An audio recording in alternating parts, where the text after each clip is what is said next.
La literatura del Romanticismo fue uno de los periodos más brillantes de las letras españolas. Muchos de los textos que crearon sus literatos se hicieron increíblemente populares en la época, y aún hoy hay un buen número de personas capaces de recordar fragmentos o recitar los versos que escribieron. En este vídeo nos gustaría hablarte de tres de ellos: Gustavo Adolfo Bécquer, Cecilia Bol de Faber, conocida también como Fernán Caballero, y Mariano José de Larra. Gustavo Adolfo Bécquer nació en Sevilla en una familia venida a menos que, pese a todo, aún mantenía cierta reputación. Su padre era dibujante y pintor de escenas costumbristas. Lamentablemente murió joven, y fue Joaquín, su tío, también pintor, quien crió a Gustavo y a su hermano Valeriano y les dio una formación.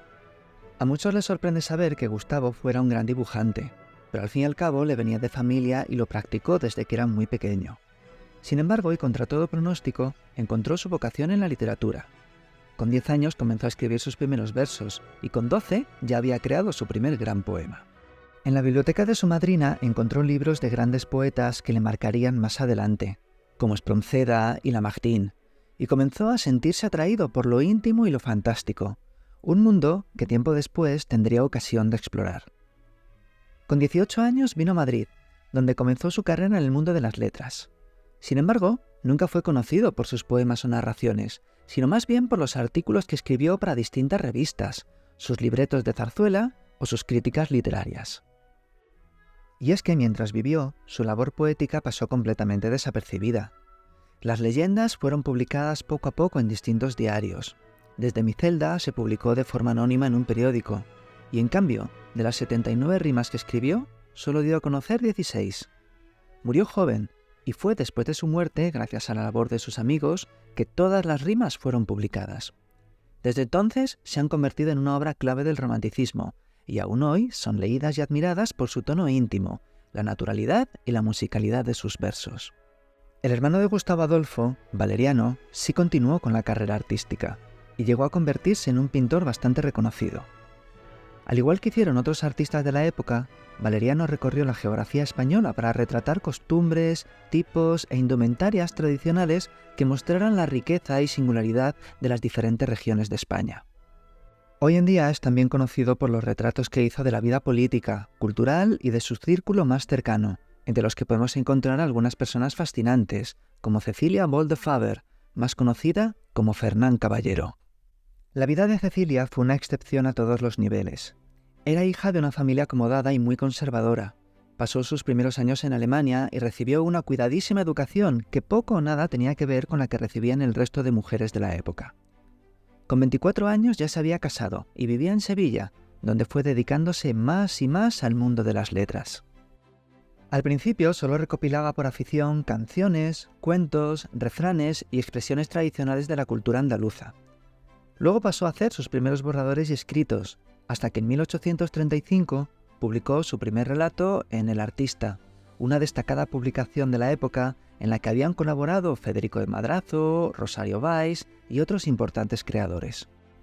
Pasarían años hasta que Cecilia publicara sus siguientes novelas, en las que empleó el seudónimo de Fernán Caballero. Por sus propias palabras sabemos que tomó esa decisión para defender su privacidad y sortear al mismo tiempo las reticencias que existían en la época ante las obras escritas por mujeres. Pese a las enormes dificultades que cualquier mujer tenía para abrirse camino en un mundo completamente dominado por los hombres, Cecilia tuvo un enorme reconocimiento, hasta el punto de ser invitada por los reyes a vivir en los reales alcázares de Sevilla en un momento en el que ella sufría graves problemas económicos. Aunque su vida fue excepcional, no fue única, y en el museo conservamos la memoria de otras escritoras que, pese a todo, llegaron a triunfar en el mundo literario del romanticismo, como Carolina Coronado, Gertrudis Gómez de Avellaneda o la francesa George Sand. Sin embargo, el uso de seudónimos no fue exclusivo de las mujeres. También fueron empleados por hombres que por aquello que escribían preferían no exponerse demasiado. Y puede que el más famoso de todos ellos, y nuestro último romántico de este breve recorrido, fuese Mariano José de Larra.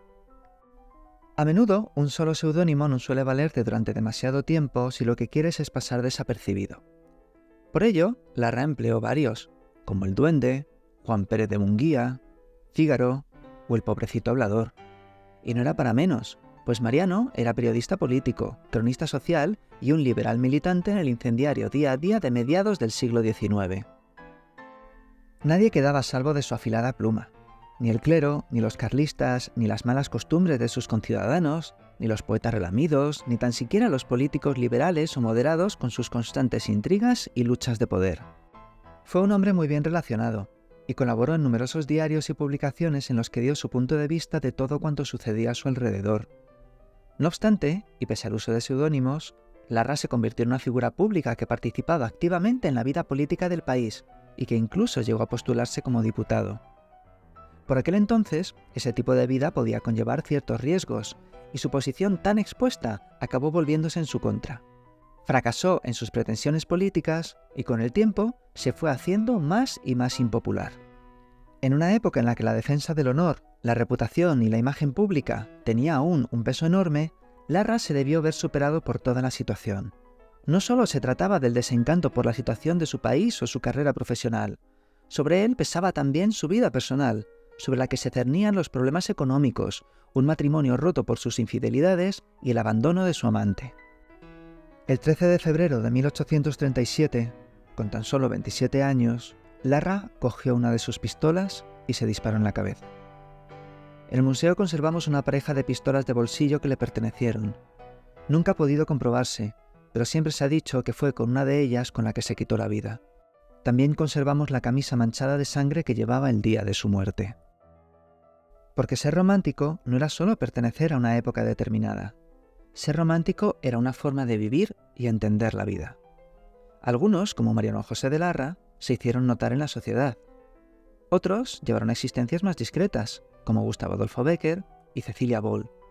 Pero todos ellos se vieron afectados por las idas y venidas de uno de los siglos más turbulentos, pero también más apasionantes de la historia de España. Hoy has conocido a algunos personajes que vivieron entonces, pero hay más. Pásate por el Museo del Romanticismo o sigue viendo nuestros vídeos. Aún quedan muchas más historias que contar.